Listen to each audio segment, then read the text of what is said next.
this talk about impeaching Trump, is it really necessary? Now, I understand wholeheartedly that there are a myriad of things you could go after Trump for.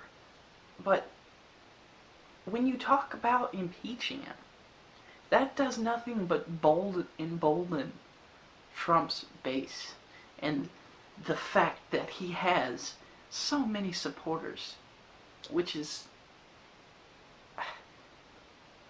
I find difficult to understand given the amount of promises that he made that he never kept his word on. Do you want to talk about reasons to dislike Trump? Do you want to talk about reasons to impeach him or to say that he deserves to go to jail? Alright, instead of talking about impeaching him because Russia hacked our election, how about you talk about the fact that he's made so many promises he never kept? How about you talk about the fact that he promised that he would not outsource jobs? How many fucking jobs? Over 90,000 jobs were outsourced after he got elected. All these people who voted for him because they didn't want their jobs moved overseas. How about that? How about you talk about the fact that he hasn't helped Puerto Rico a damn bit?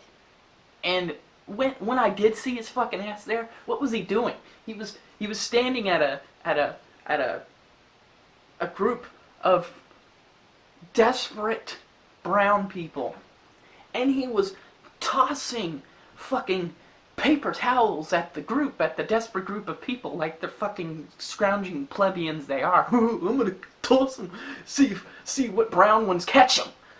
Catch the fucking paper towels, yeah, that you need after a fucking after weather wipes out your home, disrupts your society and your civil life. You're going to work. How about you talk about the fact that, in number one, I've heard some people claim that this might be fake news. I won't talk about anyone in particular because they're an insignificant doofus on Facebook. But the fact that he endorsed stop and frisk, which in New York was deemed as unconstitutional, as it was imbalanced, as it targeted black people more. Black people out in the streets would get patted down by a cop more often than some motherfucking white nigger on Wall Street fucking walking their ass to the bank with fucking about half an ounce of cocaine in their back pocket. How about those motherfuckers? Calling Trump a Russian puppet, a Russian asset. You have some idiot, what was it, on CNN, they invited some doofus on to say that, Trump is a Russian asset, and it's up to him to prove to me otherwise. What else does he have to do? Does he have to bomb all of Syria? Does he have to nuke Syria, which is a Russian ally that Vladimir Putin has business dealings in Russia? He wouldn't want Syria bombed. He wouldn't want a Syrian airfield bombed like Trump did, that I watched on the night that I put myself in the hospital to spend 3 days in the psych ward because of how fucking depressed I am. At not only the state of my own life, but the state of the country, the state of the fucking world that is such a burden on my shoulders.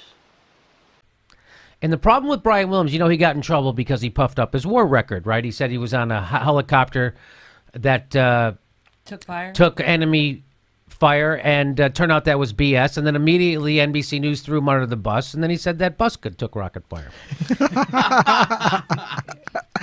But the real problem with Brian Williams is that all through the Iraq War, he worked for General Electric, who owned NBC at the time. They're a huge defense contractor.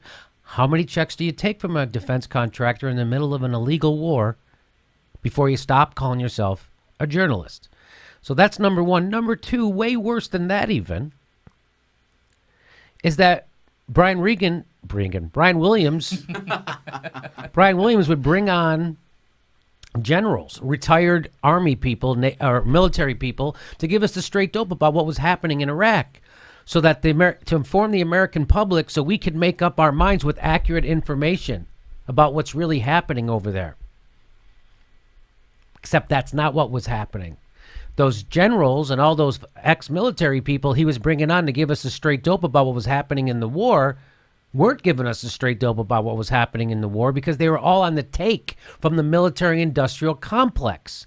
So they would all come on and say, well, we need more tanks over there. We got to get more there. And so they'd always want more war, more war.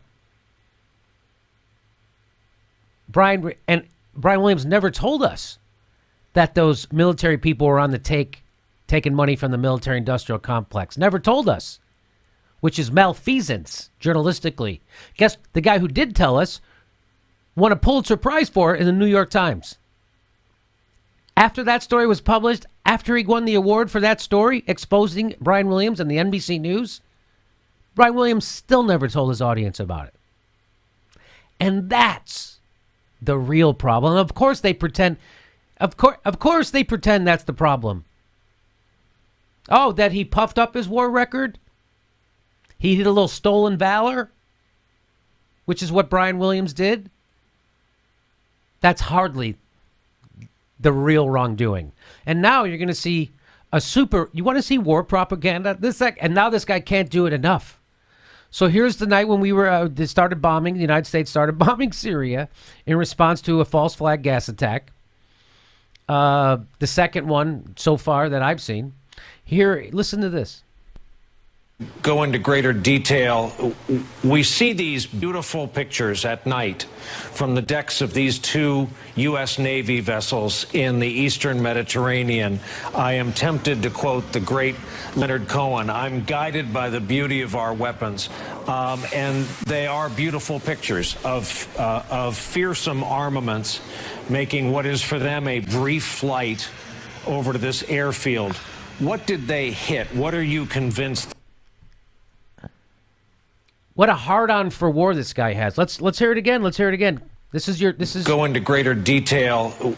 We see these beautiful pictures at night from the decks of these two U.S. Navy vessels in. And what a real news person would say is, we see these beautiful pictures from these decks at night. Now, obviously, the Defense Department wants us to see these being beautiful pictures. They want us to have a certain... What do you think the Defense Department wants us to think when they show us these pictures? That's what a journalist would say. Instead, what Brian Williams does was verbalize what the Defense Department wants you to think without a critical eye. And I love how he ends it with, well, let's listen. The Eastern Mediterranean. I am tempted to quote the great Leonard Cohen. You're not tempted to quote. You're going to quote him. You're not tempted. You're quoting. I'm going to quote Leonard Cohen. Guided by the beauty of our weapons. We're guided by the beauty of our... Listen to think of the perversion of what he's doing right there. How perverted that is. Oh, those weapons. That'd be like, look at that bullet leaving that gun in Sandy Hook, going to some kid's head. Look at the beauty of that bullet leaving the gun. Makes me want to quote Gandhi. It makes me want to quote. I mean, Leonard Cohen wrote one of the greatest love songs of all time. Like, I think of missiles. We are guided by the beauty of our weapons. You're guided by the money that's given to you by corporate America, and always will be, and you always have been, and you are a menace to this country and to freedom-loving people everywhere. That's Brian Williams. Nice guy. Nice guy. Jeremy, I think there is awareness of what's been going on in Syria, but for some reason, maybe people are desensitized. What is your view of the coverage? Well, first of all, let's look at this in the big picture. Donald Trump has given greater latitude to the military to conduct strikes with almost no regard for civilians. Just in the month of March, Brian, U.S. and allied forces have killed more than 1,000 civilians in Iraq and Syria, according to the nonpartisan independent group Air Wars. Trump is funneling weapons and intelligence to the Saudis that are being used to utterly destroy Yemen at this point. The United States has been engaged militarily unfortunately, in Syria for several years now, both in the form of special operations forces and increasingly conventional boots on the ground, but also just scorched earth bombing, particularly since Trump took office. And I have to say, Brian, that Arwa Damon is a fantastic reporter. I have great respect for her. But I think when we talk about this, CNN needs to immediately withdraw all retired generals and colonels from its airwaves. You know, Fareed Zakaria, if that guy could have sex with this cruise missile attack, I think he would do it. Brian Williams seemed to just be in true love with the cruise missile strike and in a despicable way invoking Leonard Cohen's name. I mean, the media coverage has been atrocious, particularly, and this is across the board on every network, particularly when the strike is happening. It's like they're in awe of the cruise missiles. And look no further than Hillary Clinton, Bill Kristol, and Donald Trump once again being on the same team when it comes to these kinds of wars. The elite of both parties just all get in line, and they absolutely love a cruise missile strike.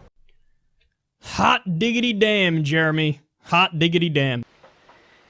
I spent 3 days in a psych ward, and the first night after I checked myself in the hospital and I waited in a room, in an isolated room by myself to be seen with someone to ask me how I was feeling, I was watching on fucking TV that that Trump was sending missiles into the air to fall down on a Syrian airbase. Syria, which is a Russian ally. Russia wouldn't want Trump to attack Syria. Vladimir Putin wouldn't want Trump to attack Syria. Vladimir Putin wouldn't want Trump to stage a military coup in Venezuela, which is also yet another Russian asset. Venezuela is a Russian asset. But do I think we should stage a fucking military coup in Venezuela? No. And you know why we're staging a fucking coup in there? Because we want fucking oil. Because the president that Trump has announced is the rightful president of Venezuela, a foreign president determining the presidency of another foreign nation, which in and of itself is one of the dumbest fucking things I've ever seen occur in my lifetime. Your wonderful interim president, Juan Guaido, I'm Juan Guaido. I am Juan Guaido, and I will open up Venezuela's oil reserves for the American consumption for coke industries. I love coke, drink coke, snort coke, crack cocaine. Do you think Vladimir Putin wants America flexing our military muscle? No, and we shouldn't be. Number one. Two, I think we should have dialogue with Vladimir Putin. Am I defending a goddamn thing Vlad has done? No, I'm not. I'm not defending a fucking thing. I know very little about Vladimir's policies, but I know enough to know that he's not a good guy. But I know enough about Trump's policies to say he's not a fucking good guy either. Why can't we talk to our enemies without citizens of America that I've seen on social media write in a way that, how dare you go over and interact with that filth? People call Jill Stein filthy because what? She has had conversations with Russian politicians because she has gone over there and had conversations. Well, what has she had conversations about? What is Jill Stein about? I don't know. What is AOC about? What is Alexandria Ocasio-Cortez about? Huh? I voted for Jill Stein the same reason I would, for the same reason that I would bang Alexandria Ocasio-Cortez if she was willing to suck my dick. Because she actually gives a damn about values that I hold. I care about saving the environment. Number one, I don't want to take your fucking hamburgers away. I'm not the Hamburglar. She's not gonna come. We're not gonna come in the night and take your goddamn Big Macs that you have sitting on the windowsill. We're not gonna fucking snatch your burgers, okay? But I believe, and as a vegan for 3 years since last Easter, I believe that cutting down on meat, dairy, and egg consumption are one of the 3 most impactful things you can do for your towards the effect and footprint that you leave behind on the environment, on the climate. And the food that you buy endorses the industries that affect the land and the air we breathe and the water we drink.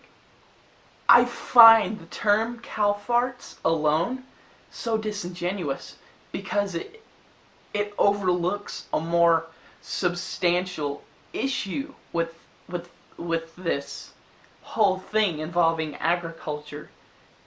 They're not just cow farts.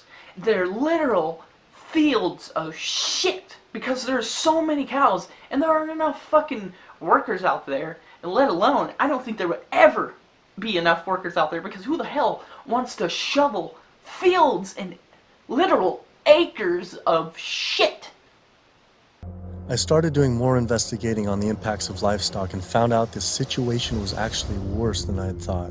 The transportation and energy sectors are understandably given a lot of attention because of the terrible impact carbon dioxide is having on our climate. But animal agriculture produces 65% of the world's nitrous oxide, a gas with a global warming potential 296 times greater than CO2 per pound. Yet all we hear about is fossil fuels. Energy-related CO2 emissions are expected to increase 20% by the year 2040. Yet emissions from agriculture are predicted to increase 80% by 2050. This devastating figure is mostly due to a projected global increase in meat and dairy consumption. According to 2 environmental specialists at the World Bank Group, using the global standard for measuring greenhouse gases, concluded that animal agriculture was responsible for 51% of human-caused climate change when the loss of carbon sinks, respiration, and methane are properly accounted for, which the UN study failed to address. But not only that, I found out that raising animals for food is responsible for 30% of the world's water consumption, occupies up to 45% of the Earth's land, is responsible for up to 91% of Brazilian Amazon destruction, is a leading cause of ocean dead zones, habitat destruction, and species extinction. Yet, the largest environmental groups that are supposed to be saving our world didn't have this as their main focus. I had to speak with environmental organizations to find out why they weren't addressing this issue. I sent off dozens of emails, made call after call, spent hours on hold. Days became weeks and weeks became months, and for some reason, no one wanted to talk to me about this. So bizarre. I supported these organizations for so long and now was met with silence. I was, however, able to connect with a handful of environmental authors and advocates that were willing to address this issue. I took my old trusty van, Super Blue, out of retirement and hit the road. So my calculations are that without using any gas or oil or fuel ever again from this day forward, that we would still exceed our maximum carbon equivalent greenhouse gas emissions, the 565 gigatons, by the year 2030, without the electricity sector even, or energy sector even factored in the equation, all simply by raising and eating livestock. If you reduce the amount of methane emissions, the level in the atmosphere goes down fairly quickly and within decades, as opposed to CO2. If you reduce the emissions to the atmosphere, you don't really see a signal in the atmosphere for 100 years or so. It's an environmental disaster that's being ignored by the very people who should be championing. Deforestation, land use, water scarcity, the destabilization of communities, world hunger. The list doesn't stop. Free-living animals made up, 10,000 years ago, made up 99% of the biomass. And human beings, we only made up 1% of the biomass. Today, only 10,000 years later, which is really just a fraction of time, we human beings and the animals that we own as property make up 98% of the biomass. And wild, free-living animals make up only 2%. We've basically completely stolen the world, the earth, from free-living animals to to use for ourselves and our cows and pigs and chickens and factory farm fish. And the oceans have been even more devastated. Concerned researchers of the loss of species agree that the primary cause of loss of species on our Earth that we're witnessing is due to overgrazing and habitat loss from livestock production on land and by overfishing, which I call fishing, in our oceans. And we're in the middle of the largest mass extinction of species in 65 million years. The rainforest is being cut down at the rate of an acre per second. And the driving force behind all of this is animal agriculture, cutting down the forest to graze animals and to grow soybeans, genetically engineered soybeans to feed to the cows and pigs and chickens and factory farm fish. 91% of the loss of rainforest in the Amazon area thus far to date, 91% that's been destroyed is due to raising livestock. The leading cause of environmental destruction is animal agriculture. I just couldn't understand why the world's largest environmental organizations were not addressing this when their entire mission is to help protect the environment. But that's the thing too, is they say, use less coal, ride your bike. What about, eat less meat? Yeah. I think they focus grouped it, and it's a political loser. In terms of, because they're membership organizations, a lot of them. They're looking to maximize the number of people making contributions, and if they get identified as being anti-meat or challenging people on their everyday habits, that's something that's so dear to people that it will hurt with their fundraising.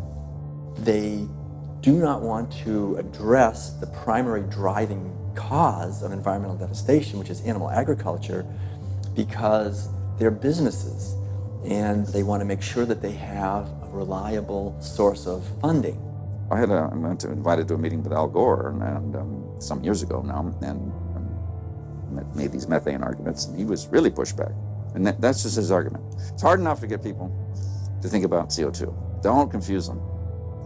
I think that the problem with a lot of organizations that are focused and have a laser focus don't go off message because they don't want to piss off another whole group of people that will make their lives difficult. With the climate change, what's the leading cause of that? Well, it's basically burning too many fossil fuels. So coal, natural gas, oil, tar sands, oil shale, all these new exotic fuels that are kind of hybrids between them. But that's basically what is loading up the atmosphere. So we have this greenhouse effect where the heat is getting trapped and the temperatures are soaring at a rate that has never existed in the history of the Earth. And what about livestock and animal agriculture? Well, what about it? I mean, just research. A couple of the UN report says it's more livestock accounts for more than all transportation put together. A recent 2009 World Watch report, livestock causes 51% of all greenhouse gas emissions. Yeah, well, it is a big issue, and we need to address that as well. But, there's just so many different potential sources of methane and carbon emissions. If the number one leading cause is animal agriculture and meat consumption, then doesn't that need to be the number one focus, if not the number two? Well, that's your assessment. Our assessment is different. That was bizarre. So Greenpeace got back with me today and said, "It was great to meet with you yesterday. I've spoken with various people here at Greenpeace about your request, but I'm afraid we're not going to be able to help this time. Thanks again, and we wish you the best of luck." Greenpeace's response reminded me of the statistic that 116,000 pounds of farm animal excrement is produced every second in the United States alone. That is enough waste per year to cover every square foot of San Francisco, New York City, Tokyo, Paris, New Delhi, Berlin, Hong Kong, London, Rio de Janeiro, Delaware, Bali, Costa Rica, and Denmark combined.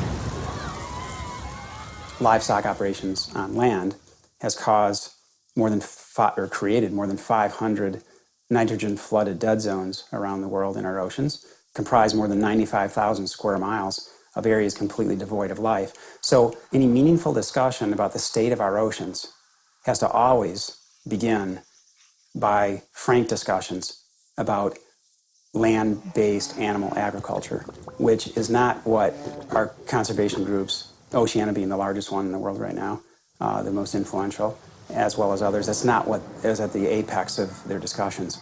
I went on my favorite ocean protection organization's website, Surfrider Foundation, to see what they were doing about this. Mostly what I found were campaigns about plastic bags and trash, but nothing about animal agriculture. What is the number one coastal water quality issue polluter? Yeah, I mean, a lot of it, it's actually, we call it the toxic cocktail, because it really is this sort of diffuse source. So it's, heavy metal from tires and brakes and cars, heavy metals. It is these herbicides and pesticides. So it's really just, it's kind of picking up the everything we leave on the ground and collecting it together and pushing it out into the ocean. So it's hard to actually target one thing. We're doing our research on this particular one and runoff, and just kind of increasingly as we're interviewing more and more people, it keeps coming up. The animal agriculture as being, and we read animal agriculture as being the number one water polluter, considerably by more than any other. Yeah, that's interesting. I think, I guess it depends on the regions that you focus on, like the urban areas, which is sort of like where we are here in Southern California. We don't see that because there's not a lot of sort of agricultural farms, but if you look in the mid-Atlantic, sort of Maryland, Virginia, North Carolina, that region, I know there's a lot of poultry farms and a lot of hog farms, and it's a huge waste issue. I was surprised that not only did they not focus on farm runoff, but they also didn't mention any campaigns about how our oceans are in near collapse. The UN reported that 3/4 of the world's fisheries are overexploited, fully exploited, or significantly depleted due to overfishing. The oceans are under siege like never before, and marine environments are in trouble. And if we don't wake up and do something about it, we're going to see fishless oceans by the year 2048. That's the prediction from scientists. The fact that when people look at fishing, sometimes they're only looking at the fact of the animals who are actually consumed by humans, and we're not necessarily looking at all the animals who are caught in the drift nets, all the other animals who are killed in the industry. We're at over 28 billion animals were pulled out of the ocean last year. They're not ever given a chance to recover. They can't recover. They don't multiply that quickly. They don't, they don't come back. We're not giving them an opportunity. Miles worth of shit. And that shit runs off into water reservoirs. Just like fucking fracking the dirty water that we pump back into the earth after we sucked it out, filled it with the most noxious chemicals, and then pumped it back into the soil. And that fell into the water of the people of Flint, Michigan. And we don't give a fuck about Flint, Michigan. Why? Because they want to turn it into a college city. They want to kick all the poor ass niggas, the broke ass black people out. They don't care, black or white. They want the poor people of Flint, Michigan to die so that they can build what they want there. The shit from fields of cows flows off into water that they then spray on spinach and lettuce. And you have people worrying about eating more greens and veggies because they don't want to get E. coli, because I don't want no E. coli after eating some unwashed veggies. When you're more worried about how clean your lettuce is as to how clean your fucking pink slime meat that they pump in your fucking burger. We're not gonna take your fucking burgers, alright? Jill Stein won't take your fucking burgers just because she's part of the Green Party. Jill Stein is not going to team with Vladimir Putin to invade fucking southern Florida.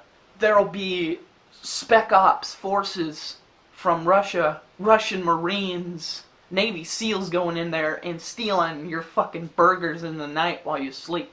We're not after your fucking burgers. We're after a cleaner environment for people to breathe, cleaner water for people to drink. The fields of shit is an addition of methane, an introduction of a fuck ton of methane at once, all being just released into the air. Human beings are not Earth's caretakers.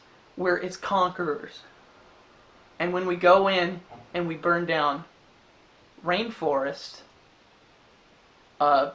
Amazonian rainforest, because we need more and more and more acres and more miles to build more and more slaughterhouses and animal production facilities, which these animals are... It's not like in the old days where we're hunting and gathering and we needed to fucking kill the animal ourselves to eat because we're gonna starve elsewise. We just have the animals killed on conveyor systems. Boom, bam, done. It's automated now. And that automation has no soul. It has no empathy. It has no empathy. It has no consciousness. It's just it's a machine, and we turn the human workers into machines in these factory farms because there's not that element of empathy and empathy.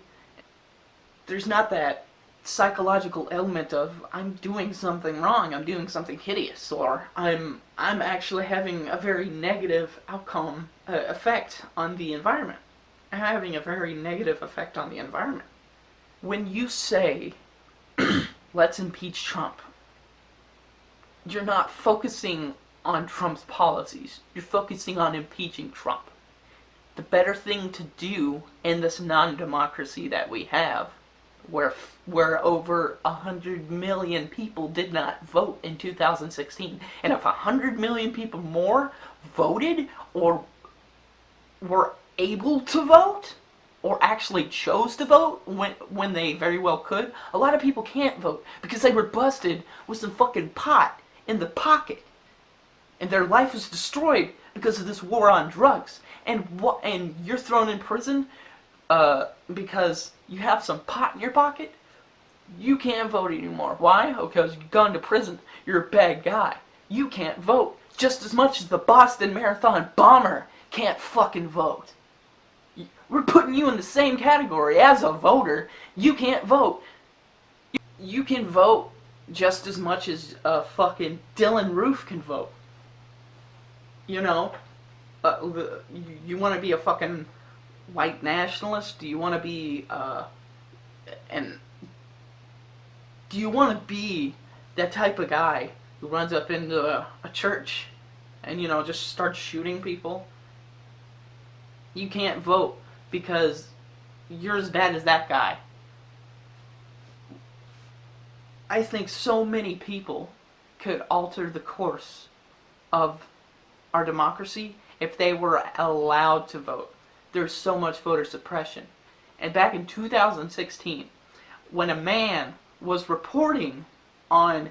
This isn't fake news. I know it's not fake news because if I saw it trying to be covered up in the mass media, if they did such a poor job that there's video evidence of them trying to cover up an important story, like the fact that there were a group of voters that were not allowed to vote, were being kicked out of voting booths, and there were a group of people protesting that, and a man reporting on it is cut off, and then they put on Boys to Men. Listen to some fucking soul music while we ignore the story that this guy is reporting on, that we're not letting you vote. And how many Bernie supporters were they? I think they were all Bernie supporters.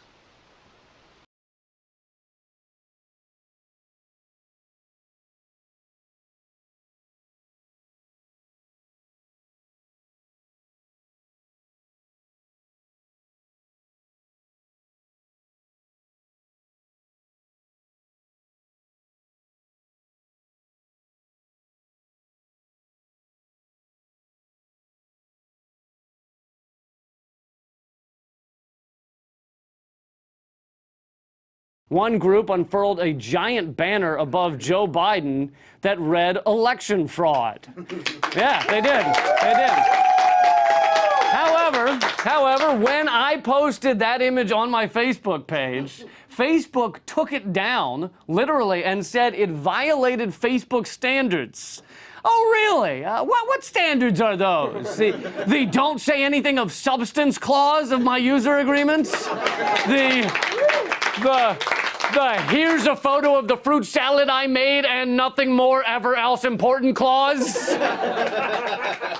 And that's not the only protest. Outside the convention hall, I was there this week with protesters who were furious with what was going on inside. The theft of our democracy, the tearing limb from bloody limb of our election system. And to CNN's credit, for once, for once, they had their priorities straight and they covered it. They are laying down in front of the entrance. They are letting police through, and the police, if you look over this way. All right, Miguel, thank you so much. We're going to cut you off. We're going to cut you off right now. We're going to cut you off right now. We're going to cover right now. Boys to Men, Philadelphia's Own is here, and they're performing on stage.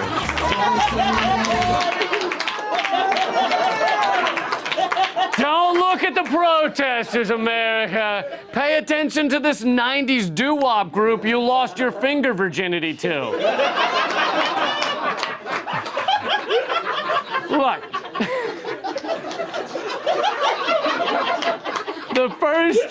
That hit close to home. The first female nominee of a major political party could have been a momentous occasion. But until we have legitimate elections, we have nothing. We have nothing. It's like if you were the first legless ski jumper to win a gold medal, but you had on a jetpack. All right? You shouldn't be celebrated. You were just the first legless ski cheater to cheat a lot. That doesn't deserve a fucking festival. And one of the dumbest comments I could have ever read is the idea that somehow Bernie was put here by Saudi Arabia to do what? Destroy the Democratic Party? Who is a bigger butt buddy of Saudi Arabia than Trump at this given moment? I mean, hell, we were helping Saudi Arabia back when Obama was in office. Trump is an extension of Obama's foreign policies. Trump is an extension of Obama. And a lot of people don't like it when you spring this up. People don't like it when you bring up that Trump is actually a lot like Obama, especially regarding his foreign policy.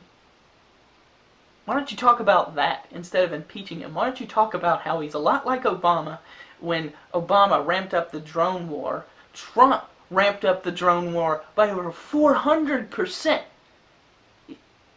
Obama was bad, but Trump is worse. Obama was horrendous, but Trump is a lot like him, and in so many ways, a whole lot worse. Trump takes the mask off the corruption. Trump is more blatant about his corruption. Trump lies every single day. There's not a day that goes by when his mouth is open that he does not utter a single goddamn lie. I love WikiLeaks. How about WikiLeaks? Well, all this WikiLeaks, right? Yeah. I don't know who WikiLeaks is. Who's Julian Assange? I don't know who no Julian. I didn't grab any Julian by the pussy. What are you talking about? I always ask first.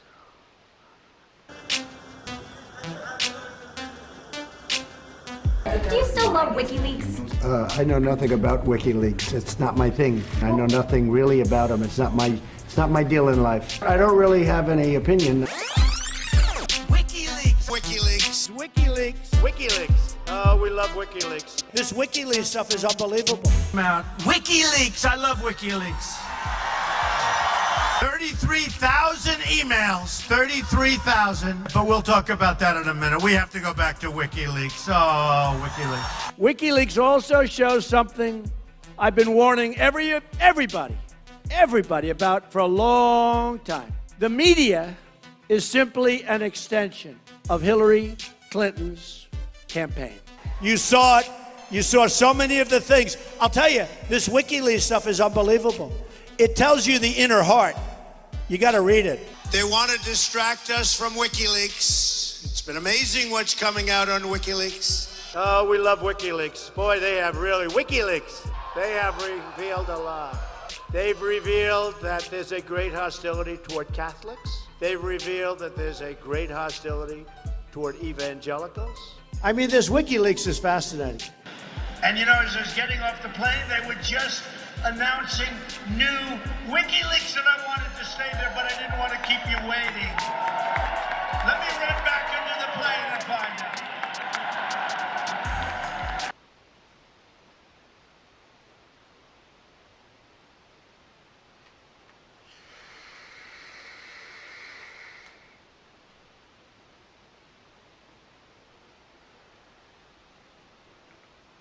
Oh, I don't know anything about no WikiLeaks. We're more angry at the fact that Russia helped Julian Assange bring us the truth about what was happening involving Hillary and the Democratic Party. We're more upset. We're less upset that things are corrupt and more upset that we were showed how corrupt things were. What sense does that make? What sense does it make to be more angry with the person who's the messenger? To be more angry with the messenger than the actual people who are doing the wrong things.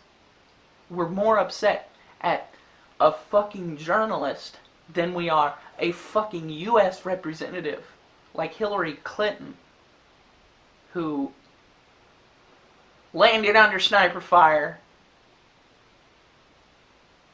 which was a fucking lie when there's video evidence. She is just like Trump. We were given the same candidate, but with different genitals. I know you recall, ducking under sniper fire, and Sinbad in his account, who was on the trip, he said that the most dangerous part was remembering where he was going to eat next. He's a comedian, Jeff. He's a comedian. So you actually recall, hearing gunfire, and were you when we were flying into Bosnia, we came in a evasive maneuver. There was no greeting ceremony, and we basically were told to run to our cars. Now that is what happened. After CBS News video showed what really happened when she landed and greeted officials, Senator Clinton maintained there were risks, but explained to the Philadelphia Daily News why she was seen on the Bosnian tarmac greeting a young child if it was really so dangerous. I was also told that the greeting ceremony had been moved away from the tarmac, but that there was this 8-year-old girl, and I said, well, I can't rush by her. I've got to at least greet her. So I greeted her, I took her stuff, and I left. Now that's my memory of it. Good to see you. Once again, her memory doesn't match our videotape. She and her daughter Chelsea lingered on the tarmac to greet U.S. military officials. Took photos. There was the group of 7th graders on the tarmac too. And then Senator Clinton walked to the armored vehicle where she did eventually duck and enter. And you're a fucking sexist if you didn't vote for Trump. If you didn't vote, you were a fucking sexist if you didn't vote for Hillary. Apparently, because, it's all about genitalia. It has nothing to do with policy. It has to do about what's in between your legs. What's on your chest. Do you have pecs or do you have female titties? Do you have man titties or woman titties? Do you have a man penis or a woman penis? That reminds me of how jaded or how ironic people who are so triggered by transsexuals that they'll call in to a progressive number and complain that, like they'll complain to David Pakman that he had a transsexual on his show. And what they'll focus on is genitalia. This is the right which claims to be against identity politics, playing identity politics. These are examples of people on the right disgustingly saying, I don't care what Natalie Wynn had to say because of her identity as a trans woman. First is the horribly racist Kansas troll who comes back out of the woodwork to be transphobic on the show. Take a listen. Yo, Dave. I can't believe it. You finally did it, man. You have 3 trannies on the show at one time. It's not just you and Patrick anymore. You have this freak thing that you invited for an interview. And this thing that calls itself Natalie is totally mentally ill. I don't know why you call she or he or Natalie, because it's obviously a dude. Like, it's a dude. Yeah. Also, Jimmy from Philly, a rabid Trump supporter, calling in about the same thing. David, this is Jimmy from Philly. This is regarding the Natalie Wynn counterpoints interview. You got to be kidding me. You got to be kidding me. This proves you're so disingenuous. Why don't you describe this person masquerading as a woman as a man? Because that's the truth, David. This is a person that is a man masquerading as a woman. Yeah. Disgusting. And as you can tell, not able to refute the arguments, so you go ad hominem. And by the way, ad hominem about something that, I mean, listen, when guests appear on the program to talk about economics, we don't talk about their gender. When guests appear on the program to talk about fascism, we don't talk about their gender. And this unrealistic and disgusting identity politics that a lot of people on the right responded with to my interview with Natalie, really depressing. But I think it is important not to hide from the audience the fact that this was a significant portion of the reaction from the right about what I thought was a really informative interview. Ooh, they're so fascinated by a man masquerading as a woman. They're so fascinated by that dick and balls. Why do you give a fuck about the dick and balls? Why do you give a fuck about the vagina? This goes back to your primal instincts as a human being. We're so fascinated by one another that we're willing to get xenophobic and bigoted when things deviate from what we consider the norm. And when things deviate, that's when people get fucking crazy. We are so outside the norm of rational thought and thinking in today's society that it almost seems like we're too far gone. Like by the year 2040, things are going to be a lot worse. I know with depression, people have to take things day by day. I take things day by day. But in 40 years from now,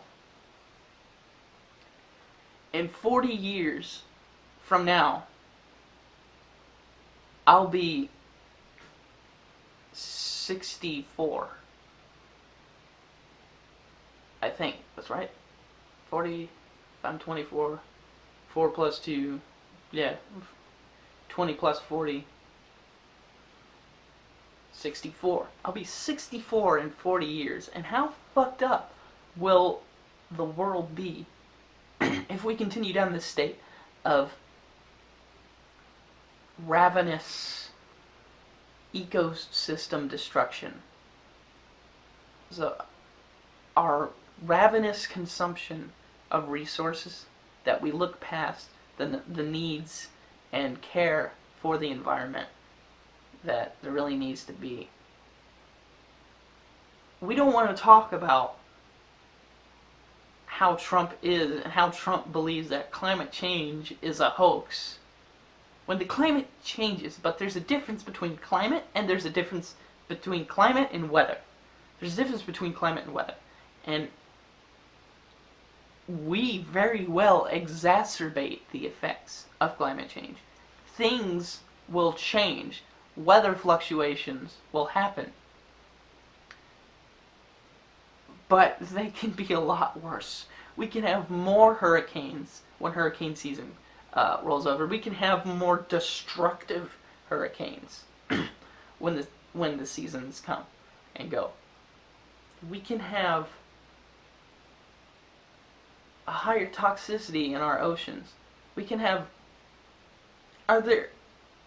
Will there even be any coral reefs left by the time I'm 64? In 4 years from now, are all the coral reefs going to bleach themselves to death because of how warm we've made the oceans with the acidification, with dumping our toxic waste into the ocean? Think about this. Don't talk about impeaching Trump. Just don't talk about that. Talk about Trump's policies and how they differ from the values and the interests that the American people hold. Because if you're just going to talk about bad president, man, impeach, you're going to get nowhere. And guess what? You'll embolden him. You'll make him out to be the victim. You'll turn him into a martyr. And then he'll use this as a way to curtail a democratic election. And stop stifling Bernie when you bitch about unity, and then you turn around and you snuff Bernie Sanders out of another fucking primary election. You keep him out of a general election so that you ensure that he does not become president because he cares too much about giving people health care, and I want everybody to have a living wage, and everybody should have, a home, shelter. I want everybody to be able to work. No, he cares too much about people and less about our donors. So we want to keep this nigga out, this old white nigga, so that the old white nigga don't fuck with our goddamn status quo. But guess where that fucking leads you? It leads you to failure after failure, because another fucking dictator, if not Trump, gets elected. The people will see this, the people will know, and the people will be furious. We don't need handsy Uncle Joe Biden, who's touching girls and sniffing babies' hair without consent, to be fucking president, because he has decorum and he seems civil. When he was the motherfucker who would throw super predators, or just to throw crazy maniacs in jail, instead of actually focusing on the issue that causes maniacs to exist. We must take back the streets. It doesn't matter whether or not the person that is accosting your son or daughter, or my son or daughter, my wife, your husband, my mother, your parents. It doesn't matter whether or not they were deprived as a youth. It doesn't matter or not whether or not they had no background that enabled them to become socialized into the fabric of society. It doesn't matter whether or not they're the victims of society. The end result is they're about to knock my mother on the head with a lead pipe, shoot my sister, beat up my wife, take on my sons. So I don't want to ask what made them do this. They must be taken off the street. That's number one. There's a consensus on that. Unless we do something about that cadre of young people, tens of thousands of them, born out of wedlock, without parents, without supervision, without any structure, without any conscience developing, because they literally, I yield myself 3 more minutes, because they literally have not been socialized. They literally have not had an opportunity. We should focus on them now. If we don't, they will, or a portion of them will, become the predators 15 years from now. And Madam President, we have predators on our streets that society has, in fact, in part because of its neglect, created. Again, it does not mean because we created them that we somehow forgive them or do not take them out of society to protect my family and yours from them. They are beyond the pale, many of those people. Beyond the pale. And it's a sad commentary on society. We have no choice but to take them out of society. And the truth is, we don't very well know how to rehabilitate them at that point. That's the sad truth. I'm the guy that said, rehabilitation, when it occurs, we don't understand it and notice it. And even when we notice it and we know it occurs, we don't know why. So you cannot make rehabilitation a condition for release. That's why in our system, there's the federal system, you serve 85% of your time. It's a shame, but we don't know how to rehabilitate. But there is a consensus, and I will cease. A, we must make the streets safer. I don't care why someone is a malfactor in society. I don't care why someone is antisocial. I don't care why they become a sociopath. We have an obligation to cordon them off from the rest of society, try to help them, try to change their behavior. That's why we do in this bill. We have drug treatment and we have other treatments to try to deal with it. But they are in jail, away from my mother, your husband, our families. But we would be absolutely stupid as a society if we didn't recognize the condition that nurtured those folks still exist, and we must deal with that. Let's see what he was saying, particularly about law enforcement issues. And again, this is 1991. The fact of the matter is, we've gone from there all the way up to saying, under the leadership of Senator Thurmond, and I'd like to suggest that I take some small credit for it myself as well, and others, the presiding officer, that there is now a death penalty. And we passed it a couple years ago. If you are a major drug dealer involved in the trafficking of drugs and murder results in your activities, you go to death. And a number of other severe penalties.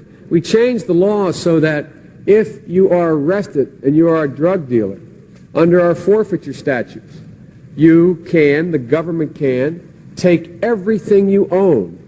Everything from your car to your house, your bank account, not merely what they confiscate in terms of the dollars from the transaction that you've just got caught engaging in. They can take everything. We have laws in the last several years where we don't allow judges discretion to sentence people. Flat time sentencing. You get caught, you go to jail.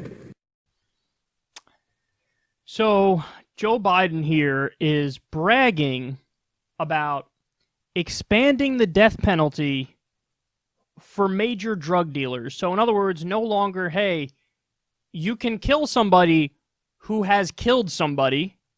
That's the original idea, or the most common conception, recent conception of the death penalty. Is like, okay, only for the worst of the worst crimes, maybe, do we have it. Joe Biden's like, no, we should have the death penalty for major drug dealers. Would Joe Biden say the head of, Anheuser-Busch should be put to death? That is a major drug dealer if I've ever seen one. How about the head of Merck, or a giant pharmaceutical company that's, sending opiates all throughout the country? Should that person be put to death? No. And by saying that, it's crazy to think we don't need to attack the source of the problem. We need to attack the symptom of the problem. Why does the symptom matter more than the source? If you're getting sick from drinking river water, you might want to go burn the dead deer bodies upstream because you don't want to be drinking dead deer guts. And when we're given dead deer guts, we're gonna implode in on ourselves. If you catch the metaphor at all, I don't know. I've gone on for too long. This has been like 30 minutes.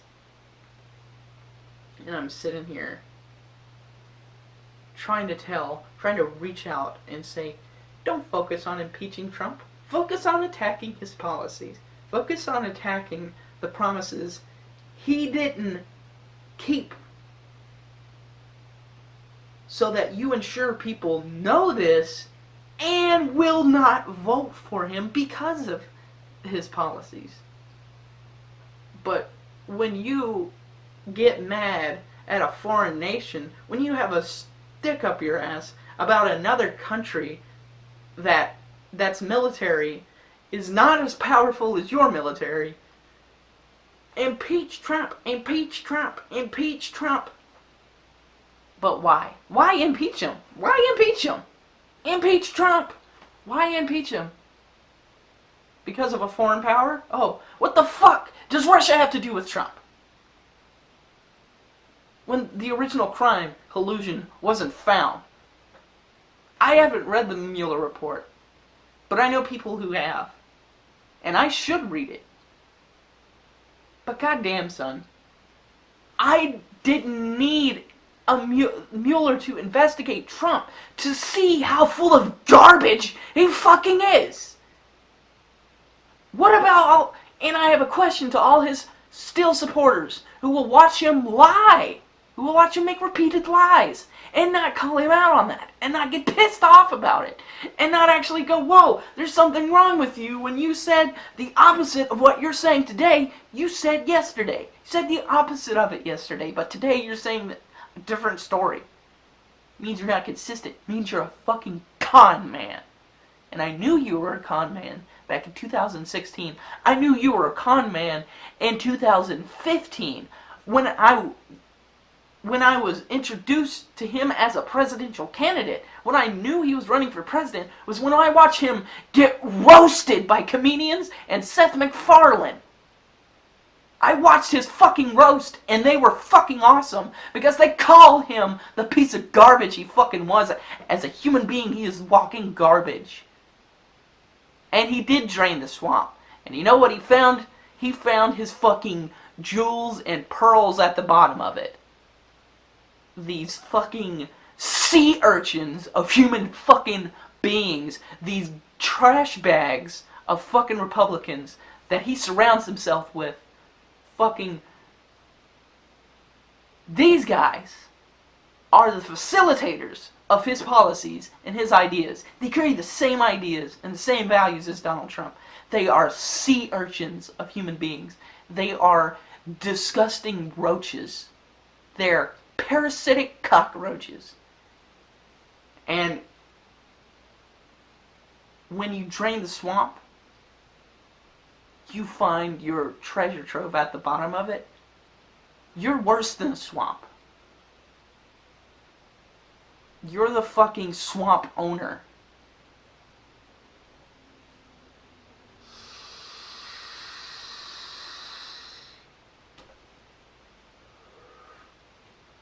That's really all I have to say.